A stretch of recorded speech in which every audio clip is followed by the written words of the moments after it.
Hi, everyone. Welcome back to another fantastic episode on the Unleashing Potentials podcast. I'm your lovely host, Bernadette, and joining me today is Ashtyn Monea. I love that name. How are you doing today? I'm doing well. How are you? I'm good. I'm good. We've had quite a bit of smoke here. Surviving. Yeah, yeah. How are you?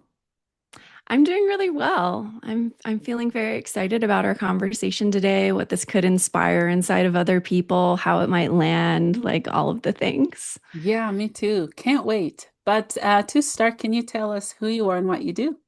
Yeah. So I'm Ashtyn Monea. I'm a teacher, seer, and also mentor for grounded mystics. I tend to work with highly sensitive, highly intuitive. Also, I say that my clients hold some level of genius. We all have our own kind of like pockets of genius, but there's some kind of level of genius in the mix where there's like a commitment, devotion to a mission, to creations that there's a way of perceiving that is very unique, highly intuitive, knowing. Mhm. So, yeah, that tends to be the people that I support. And I'm really like, that person that those highly perceptive people are like, oh my gosh, I just wish someone was there to help me. I just wish someone was there to see me. Like I'm a seer, I'm a healer, but I find that I am the one seeing, I'm not being seen. I'm the one meeting, but I'm not being met. I'm the one healing, but I'm not receiving support in my healing process. And then if you're fortunate enough to stumble upon me, I am that person to support you. Yeah, yeah, that's awesome. Thank you so much for sharing. I'm happy that there are people like you out there because I've been needing someone to kind of guide me. It's not that I'm not sure of my gifts or abilities, and I'm sure other people can relate. Sometimes a little guidance doesn't help, and also experiences as well. So walk us through the beginning of your journey, if you'd like. What was it that you wanted to do growing up as a child? Did you always wanted to do what you're doing right now? It's been a journey to get here, but all of the puzzle pieces ultimately line up and make sense. So I came into a highly dysfunctional family system, a narcissistic father who's also psychically inclined but won't admit it, a mother who is empathic and really disempowered. Like she's so incredible and so hearted, but she's not in her true power. And also, because she's so empathic and sensitive, she's had some difficulties with regulation. So, if times in life would get particularly stressful, she could potentially leave her body completely. And in leaving her body completely, I mean like truly going catatonic, having to be hospitalized. I have an adopted brother. He's 9 months younger than me. And we were actually in the same grade. So that's a kind of unusual experience with a sibling. And he had a really, really traumatic start to life.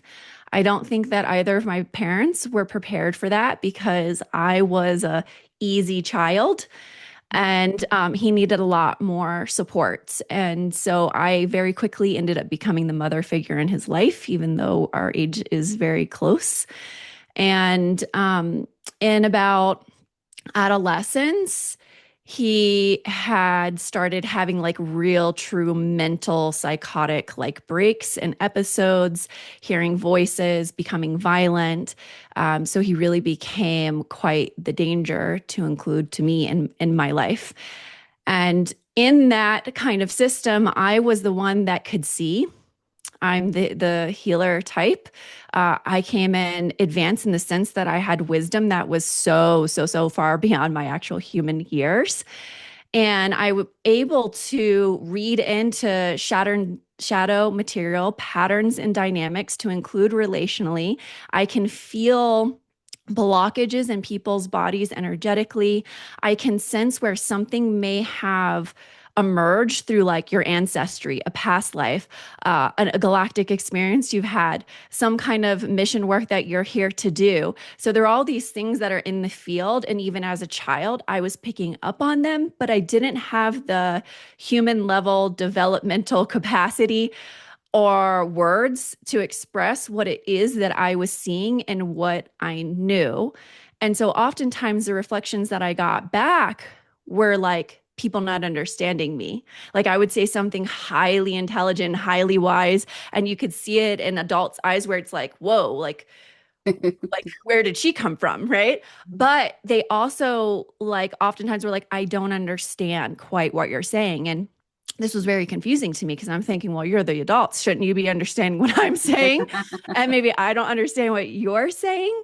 So, with all of that, with the family dysfunction, my kind of intuitive capacities that I didn't really understand at the time fully, I got really interested in relationships and relational dynamics.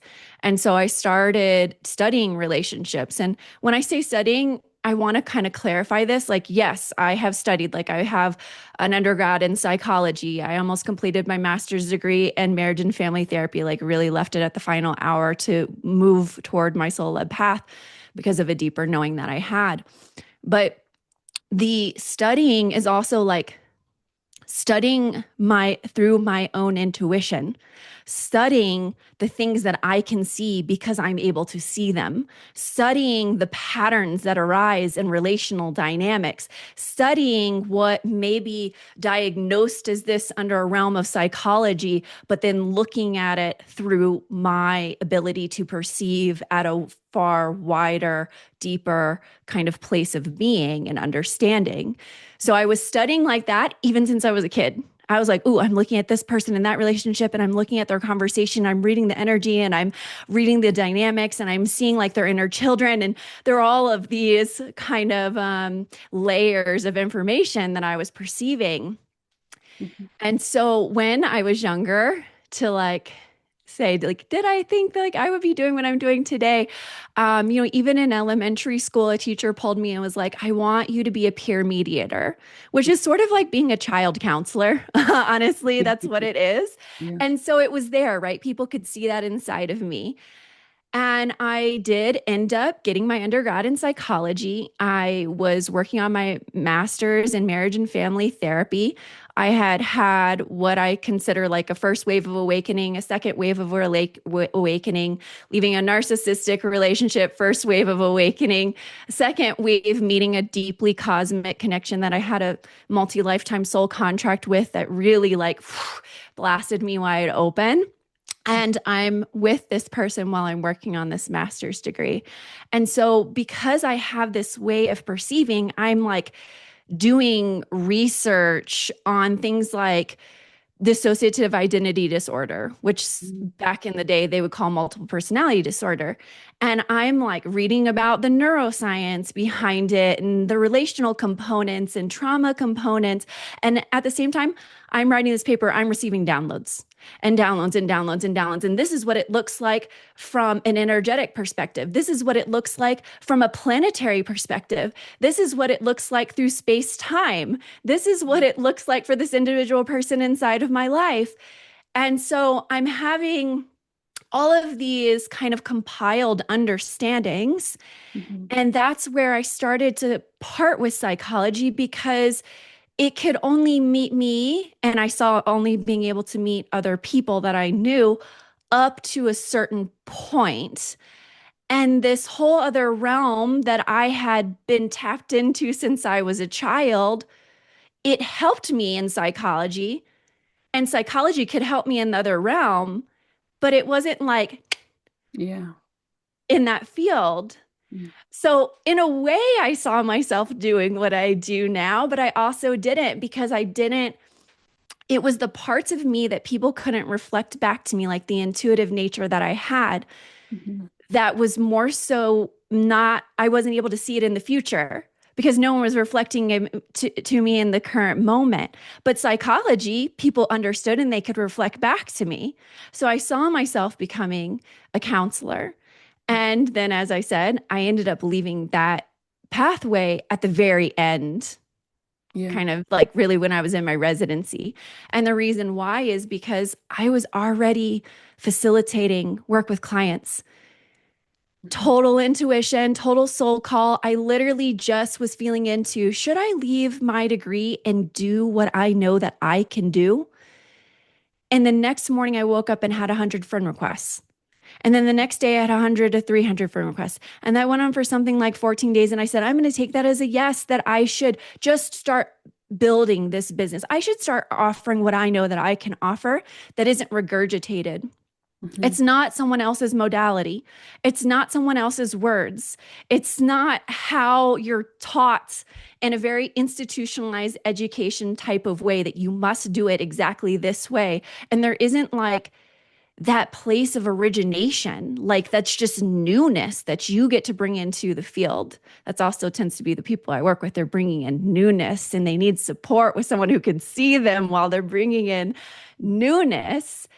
So as I was doing this professionally, you know, I saw the impact it was making on people in their lives. And like people were saying to me, I've been literally working with other professionals for 10 years on this thing. And in this single session, we moved through it today, like shocked. Yeah. Yeah. But at the same time, I didn't necessarily have the external perspective to have contrast for the value of the work that I was providing until I started my residency. Yeah. Yeah. And that's when I'm observing other people who are in the counseling profession and what it is that they're offering, what is that they're also not offering. And I could see hooks.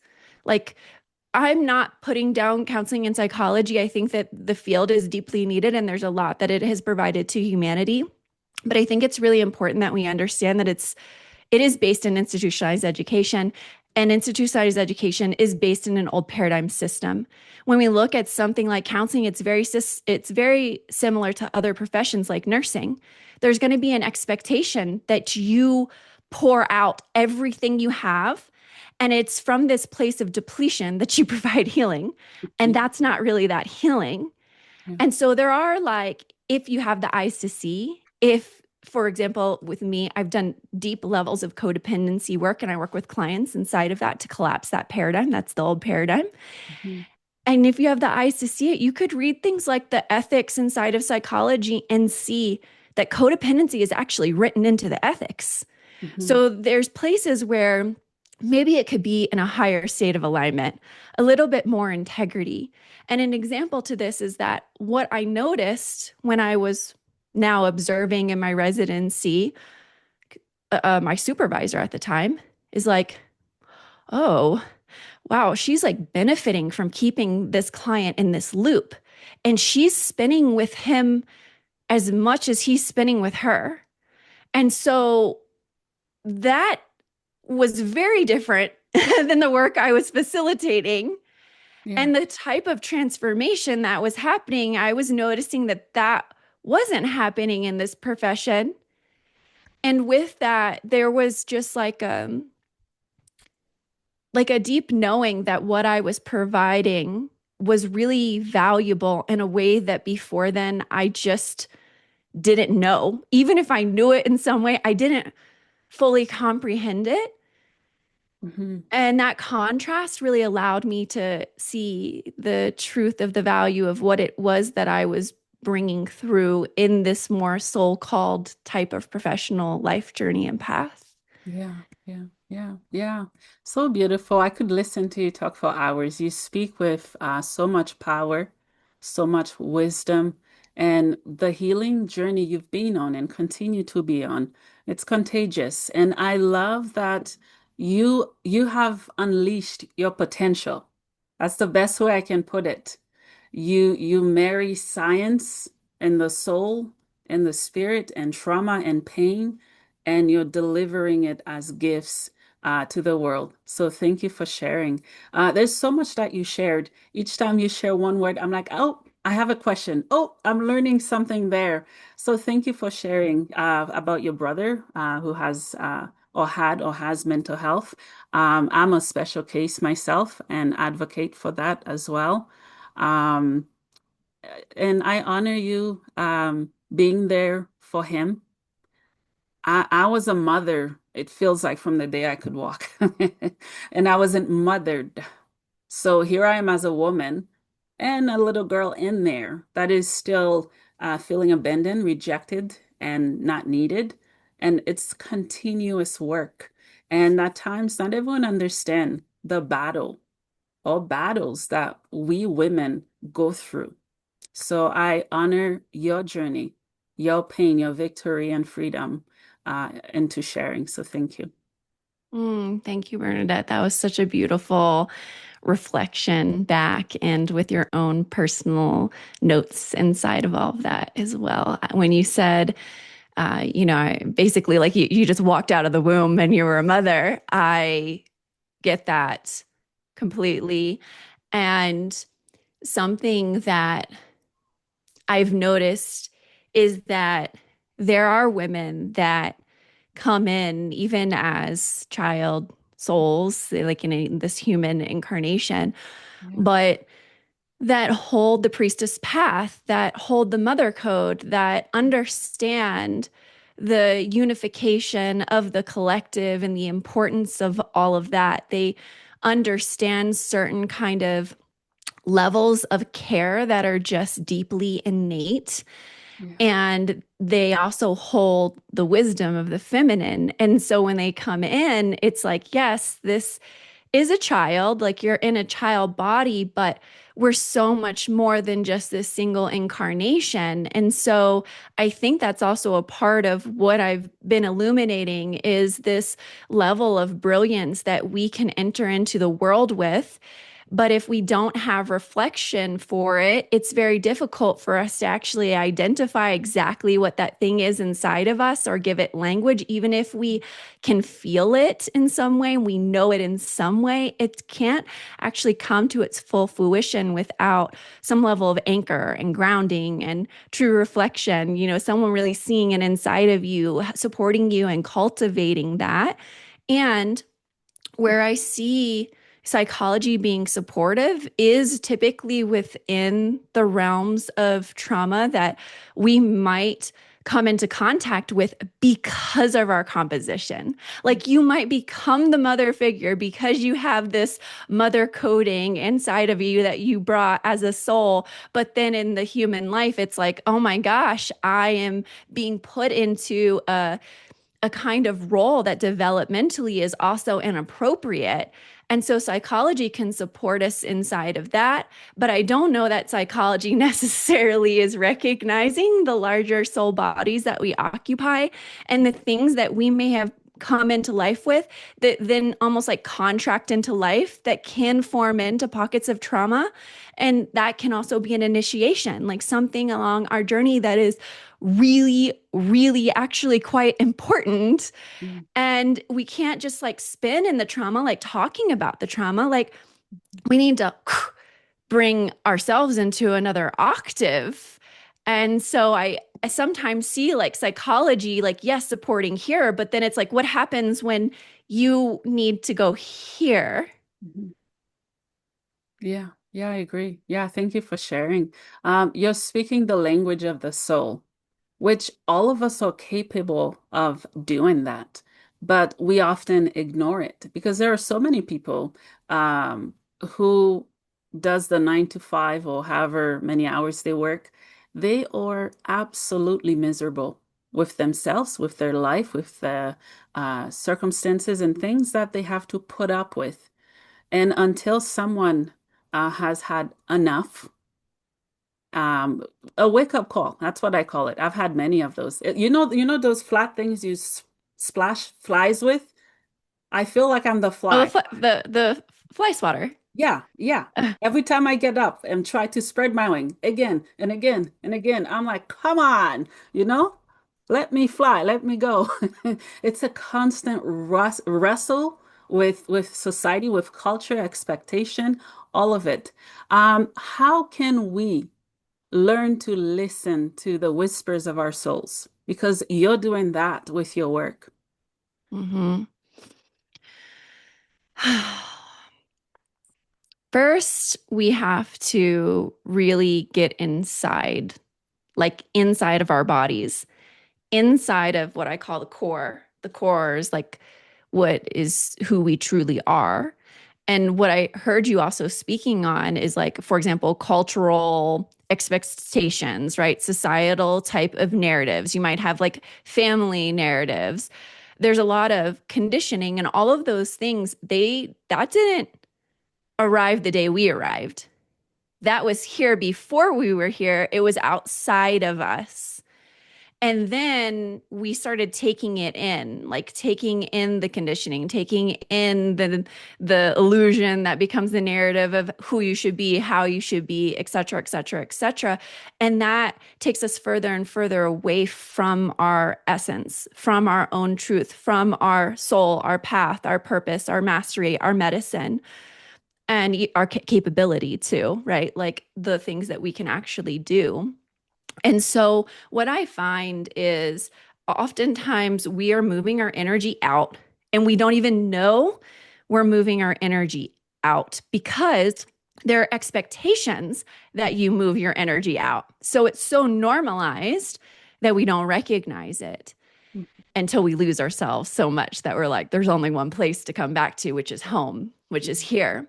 So, listening, the more deeper listening that you do will require you to move your energy in and down, then back around, in and down. And that's where the things that are like the external screaming, it gets quieter. You're able to hear the actual whispers. The whispers turn into something that's much, much clearer.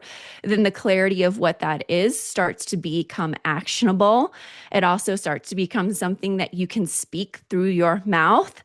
It's not just like I have this feeling, it suddenly becomes like deeper with meaning and expression, and like you can just speak very clearly. Sometimes people are shocked by the way that I can respond in a moment, especially if it's something that, let's say, let's say that someone approaches me in a certain kind of way and they're saying something to me. And let's even say that the thing that they're saying to me is not equal to the energy behind what they're saying to me. So the forward facing thing that they're saying to me seems like it's caring or it's nice. We could even think like pity. Some people will think, oh, pity is caring. No, it's not. Pity is not caring. It doesn't meet me in my strength, right? You're judging and thinking of me as a victim. So that's just a single example. So I can feel the energetics and see the energetics behind what someone is saying. And so there are times where I respond to the energetics because that's actually what is true. That is what is in the room. But when not everyone understands the language of energy, they might be like, oh my God, I can't believe you said that. And I'm like, why wouldn't I say it? This is what was in the room. That person was literally attacking me with this energy. And like, I'm going to be like, direct and swift, like a sword, boundaried, clear, direct. Yeah. So we're kind of moving into other terrain, but what I'm saying is that that's even like that's an internal hearing, a deeper sensation. When we come into the place of listening to our soul, we also start feeling into the subtle energies. We can feel things that all of the conditioning, all of the distractions, all of the illusion has attempted to take you away from, to make it so you can't hear that thing, you can't sense that thing. And all of a sudden now you can sense it and you can hear it and you can feel it. But if you don't take action on that, if you don't act like it's in the room with you, it'll go back into a whisper. It'll go back into something that is in the unseen, that's invisible, untouchable. And you'll just keep walking, walking, walking as though that thing isn't there anymore. And so there is a responsibility that when we start hearing the soul whispers, that we also step into them in some way, that we also honor them, that we acknowledge them, to include in rooms where no one else sees it or feels it. Yeah. Can Yeah. you hold it? Yeah. Yeah, I agree. Yeah. Thank you so much for sharing. So do you work with past lives?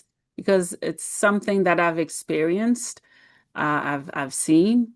Like you, I was born, they call it open, but gifted or remembering as a child.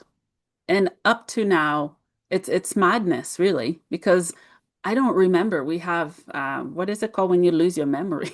Like, Amnesia. yeah, we come down here knowing, not remembering. And I guess that's how we learn the lessons that we need to learn when we come down here. What are your thoughts? Yeah, I mean, this is so multi-layered. Absolutely, I do tap into past life content with people. Something that's very interesting about the field that I occupy is that it's highly integrative. So people might be like, "Oh, she's really multidimensional." I'm like, "Okay, but have you ever interacted with me in relationship and seen how clear my communication is, how my boundaries are?" How I navigate ground level life. Like I'm also an anchor. Yeah. So I'm every direction. I'm masculine and feminine. I teach a lot about masculine, feminine integration and truth, not this like polarity Yeah. stuff that's really patriarchy reversioned as higher consciousness. It's untrue. It's like, what is real integration? So part of why I'm saying this is because like that anchor holds down the multidimensional. And the more you have an anchor, the more truly expansive you can ultimately be in a way that integrates into your real life every day. So when I'm working with people, we're working with all of that terrain, left, right, up, down, spiral, linear, the whole thing.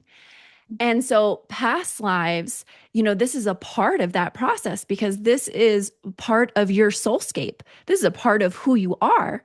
And something I've been able to do since I was a child, because I am also an anchor, is I could pick up and I could see people's soul aspects, including past life aspects, including what people would consider your higher self. I can literally hear like people's higher selves or inner children. Let's say that there's a galactic part of you that was Syrian. And that Syrian part of you, for some reason, when you're nearing my field, is like, hey, Ashtyn, I'm ready to be known. I'm ready for this information, for this activation, for this initiation. I'm ready for this technology, whatever that multidimensional thing is. I'm ready to heal this past life experience. Oh, this is a part of my contract with Gaia. I came to bring this information to her, but I have to remember in order to do that. I can literally feel people's aspects of self, which can connect to past lives. And because I have the anchor and also I'm a magnet, it literally calls in those parts of you. And then it says, you have a safe space to land. Mm. Because in my presence, you actually do have a safe space to land, which is very rare, unfortunately, here on earth because like you were speaking about earlier, it's like the fly swatter experience. You are like, okay, it's time to open. I can feel this thing happening. And then there's also like resistance energy in the field. Yeah. It's just like I say, if you are hanging out with a whole bunch of people and everyone agrees we're all going to be in persona, then all you're doing is skipping around with a whole bunch of people in persona. Take one person who is truly authentic and put them in that group. That is where resistance Mhm. arises because the truth inside of illusion can feel like inflammation. Harmony inside of disharmony can feel like intensity. Mhm. And so when we are bringing the truth of our soul to ground level, we tend to experience whatever the resistance is that's trying to prevent that experience. But the thing is that when we really remember our full capacity and power, we know that that would not be nearing us unless we were truly able to go through every experience that necessitates to get that aspect of us here, down, right now in our body, to fully remember, to have the emotional capacity to process all of that remembering, and then to have the key, the gold, the creation, the embodiment, whatever that thing is on the other side. Like we ultimately can do it. So these are just some things that are kind of popping into mind with your question. I know it's going in its own direction, but yeah. Yeah, no, beautiful. Thank you for sharing. I appreciate that. Wow. What an incredible conversation. I love that kind of stuff so much. Walk us through the type of people that you serve and how do you approach certain illnesses or when the soul is fragmented, if I may put it that way. I was told mine is. You also talked about dissociative disorder. which I've been labeled as many labels. I think we can get lost in the labels. So I accept what doctors say. I respect it, but I don't make it define my purpose and my journey. So what are your thoughts? Yeah. Okay. So really big question again. So I'm just going to be with what we Yeah. can be with in this amount of time. Okay. So for the people I serve, there's such a wide spectrum. I think sometimes people misunderstand who I'm serving because I I speak into genius. And it's like, oh, well, I don't identify myself as a genius. And I'm like, babe, I'm pretty sure you got genius living inside of you, you know? And like you just need reflection, just like I did when I was younger, to actually be like, wait a second, I do have that. I feel validated. There's confirmation. Okay, now that I'm holding it, oh, I got to become through this level of genius. What I would say is that typically the people that I serve, they're pure-hearted. They really care. Like I'm talking a care that trauma hasn't fragmented. It's Ooh. a kind of care that just keeps going and going. They are mission oriented. They're available for truth when truth is in the room. They are able to detect um, like me or someone else in another. Why I'm saying that is because projection is so common, but projection is to not take responsibility.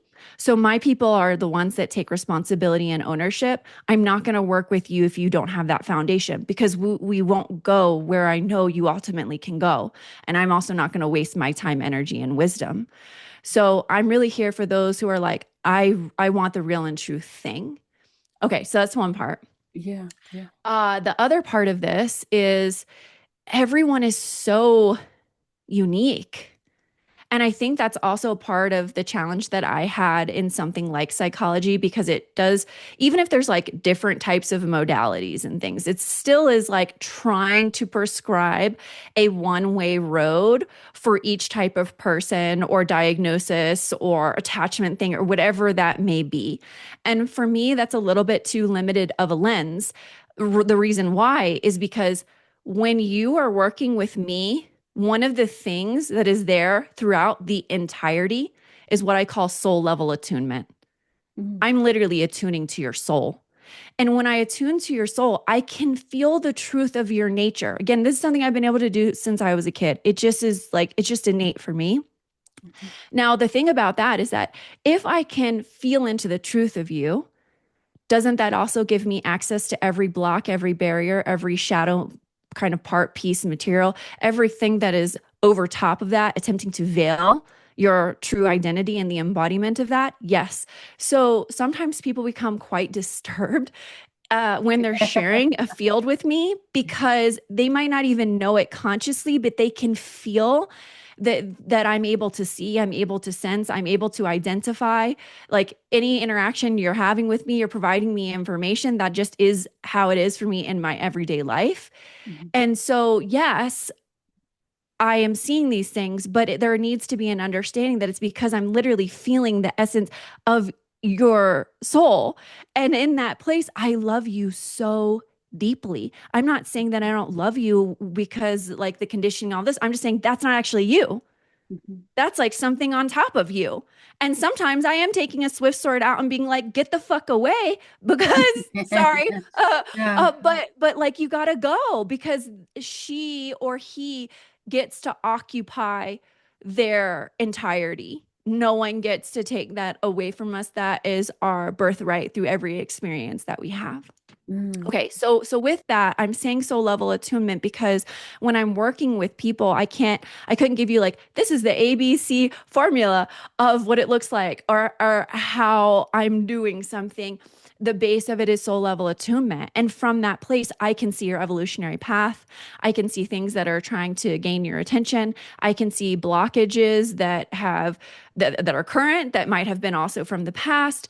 There's a lot of information in the field and we move with the moment. We move with what is most essential inside of that moment. What is the thing that is most wanting your attention? Okay. Also, because my work is also grounded, every session that you have, you're going to walk away with a practical applicable. I'm literally channeling in practices for people based on their unique journey, their unique composition, and their unique experience. And then we're like, okay, let's experiment with this thing. There's so much that I can do ultimately. That's why it's hard to go, this is what I'm doing. Because it's like, okay, yeah, soul retrieval, got you, done. See you in this thing, support you with your medicine, your mastery, bring you into power, help you with relationships, including high alchemy relationships or familial relationships, getting you into your own clarity, validating your experience, meeting you in places that you've never been met, never been seen. I mean, there's like literally so much that I have ultimately in my toolbox to pull from. But what I pull from is based on the soul level attunement. What is the thing that is happening? And sometimes it's an entirely new tool that I'm pulling up because I'm specifically channeling it for you in that moment and inside of that session. Yeah. Yeah, that's so cool. Yeah, that's really cool. Thank you for sharing. Wow. It sounds like you also have a lot of helpers, unseen helpers. Tell me what you mean by helpers. Um, Guidance from the Guides. galactics. Guides, yeah, yeah. There's Hmm. so many labels for them. At times it's hard for me to find a name for them. I just say source, guides. Yeah. How do they help you help your clients and yourself? Because I would assume that you need to recharge after giving so much and channeling. Okay, so there's different parts of that question. So the first part is what I would say is that though people's guides can make contact with me, the thing that I'm making the most contact with would be what a lot of people refer to as your higher self. I don't really like that term so much because it's more so just like the truth of your nature to me. It's like more of the core to you rather than like higher, above you, or below. It's just like it's like deep in the core of you. So I'm really connecting in a lot with people's higher selves. And then the higher self is showing me like the different parts of the journey. It's like I'm able to access the information by attuning to you, which brings me into the dimensional space that your higher self is occupying. And then from there, I also integrate what, for example, a guide that is not here in a human body couldn't do, which is the very ground level experience. And then I take all of that information and then we move forward with whatever we're meant to move forward with. Yeah, yeah. Okay. So that's the first part. Oh, you had another section of the question, but I can't quite remember it. Hmm. I can I'm trying to think of it. I think we spoke about guides and then the soul. Yep. Um, yeah, it will come back to me, I hope. Yeah, we talked about helpers and how. Oh, okay, I remember it. How do you recharge? How does the helpers help you, and how do you heal? I think that was Yes. it. Yes, the recharge piece. So it's interesting because it's so it kind of depends on the work that I'm doing. And it also depends on my own capacity. So the more that I've done the work, the more my capacity has grown. And I don't feel myself being tired after sessions. Instead, I oftentimes feel myself being elated, like really excited, like what an honor to have met this person in this level of depth, like to touched into another person's soul. I'm an extrovert and I'm a highly sensitive human. And so it's like the connection piece for me doesn't deplete me, it actually restores me. So I really need that. Part of even like creating my business is because I was like, I need people that I can tune into and they can also have this level of reciprocity in their sensitivity where it's just like strong telepathy or connection or something is bringing us together that's deeply in alignment. Like there needs to be like more. If there isn't more, I'm kind of like, I'm bored. Like, why are we here? And I can bring that forward, but I wanted to open doorways for more connections with people that could meet at depth and we could meet at depth inside of the work. And so it really does oftentimes like it's like a kid, like I'm like, this is so amazing. And I'm so excited to like see you next time and see what happens. And like, I'm just like, I'm really excited. But there are other times where I might be working with something that is maybe more difficult, like let's say like an energetic type of surgery. Sometimes the level of depth or the energy that it requires of me to do that is different. And then I'm like, oh, I'm a little tired now after that. And so my recharge points are nature. Nature is a huge recharge for me. Listening to music, going on walks. Honestly, sometimes because I'm extroverted after a session, I might go on a walk with a friend because, again, connection is something that restores me. Writing, like doing something that's creative, can also restore me.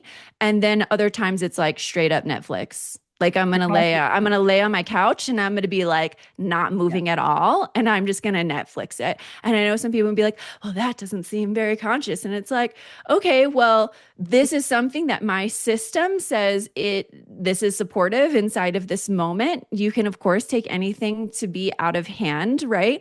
But for me, watching something like trash reality TV actually, like, I feel like I'm not having to do any work. Like, this is easy. This is simple, easy human stuff in these reality TV shows, like tracking patterns. Like, it's simple for me. And so for some reason, that really restores me. So those are just a few ways that I do that. Yeah, well, you're not alone. I do too. I watch lots of interesting shows. Lately, it's been wrestling. I've never heard of it until recently. I'm like, that's a sport. That's cool. So, Love that. yeah, yeah. Thank you for sharing. I know we're running out of time. I want to give you the floor here to share anything that we did not touch on that you'd like for my audience to know about, and also where people can find you, work with you, and connect. Okay. Yeah. So a really great way of keeping in contact with me is to go to trueselfembodied.com. That's my website. On there, subscribe to my newsletter. Look, y'all, this is not a normal newsletter. It's not normal. There's written transmissions and video transmissions every single month. And truly, it's like being enrolled in a course for consciousness. So if, this is something that you're interested in, this kind of terrain of like healing, integrating, becoming your truest self, masculine and feminine integration, high alchemy relationships, the unseen, what it is to be a highly sensitive person. Like if any of those topics resonate with you, I have a newsletter on each of those topics already. When Yeah. you subscribe, you also get a link to what I call the living archive, which means that you get a link to every single prior written transmission and video transmission, and you're able to like move through them as though, again, you would a course that you're investing in. So that's really a starting point to kind of keep in touch with me. And then I'd also like to mention that I'm currently, it's like I'm about to bring out in the next couple days, creating a cohort. So these are really small, like they're intimate. I want to keep them intimate, no more than 10 people in a cohort. This is for highly perceptive individuals. And what this is because what I've noticed in the one-on-one work that I've done over many, many, many years now is that so many people would be like, Ashtyn, you're the only person I can talk to about this. You're the only person that has ever seen that thing. And you're the only person that's ever supported in this thing. And I've also watched people come into higher and higher states of consciousness, energetic awareness. And then that also turns into isolation. All of a sudden, we can't interact with people in the same way that we have before. And so we have these like deep hermiting periods. We start feeling like, oh, I'm a rare breed and like who can match me, who can meet me. And so, in order to support people in the communal aspect, that's a part of why I'm developing these cohorts because it's for those of us who are highly perceptive. We find that oftentimes that turns into isolation, strange relational dynamics, energetic things that other people are not like necessarily as perceptive about. And it's bringing us together in a community where we're doing healing work in an intimate space together, while you also receive one-on-one time with me because it's an intimate group space, which doesn't always happen. You can go into coaching containers and things that have literally thousands of people. And if you happen to get lucky enough to, get some time with the practitioner, you just happen to get lucky enough. This is where I'm like, no, you're going to get one-on-one time and it's going to come through intuitive coaching with me. So you're getting one-on-one time with me. You're also having this experience of intimacy within a community of resonant others that will understand you, that will be able to better match you and see you and sense you and validate your experiences. It's also going to offer you a safe space so that you can truly evolve. So I just wanted to kind of throw that out there because that soon will be up on my website. And so if it calls to anyone that's listening, then like definitely step in. It's like a rare opportunity to be in a cohort that is this small. Yeah, yeah, that's so cool. I love that you have everything for anyone from all walks of life and beliefs and experiences. They can just come as they are to experience the soul speaking and healing. So that's amazing. Thank you so much for sharing. I have one last question for you, and then we're gonna wrap up this party. My question for you is, what is the meaning of life for you? Mm, what a deep question, Bernadette. Okay, so I'm going to say this relative to Earth. So Mm, we take it just down a yeah. notch. So, relative to Earth, for me, it is to experience a realm of contrast. And in a realm of contrast, to be able to move ourselves into places of wholeness from extreme fragmentation. Because amnesia, of course, in itself is like, it is a reflection of fragmentation. And so Earth is a place that we come to so that we can e- evolve to an extreme through something like contrast. And we can really come into understanding our power to include putting ourselves back together. And then what that connection ultimately is with inside of ourselves, of rediscovering ourselves, finding the different parts of our path that are not just about Earth, but beyond Earth, like experiences in lifetimes prior to Earth, and then forward, and then stepping out into it, maybe a different dimension or a different space when you leave Earth with all of that juiciness that you simply cannot get from other places that don't have this level of contrast. Now, of course, when we're talking about contrast, we're also talking about spectrum. We're talking about capacity growing.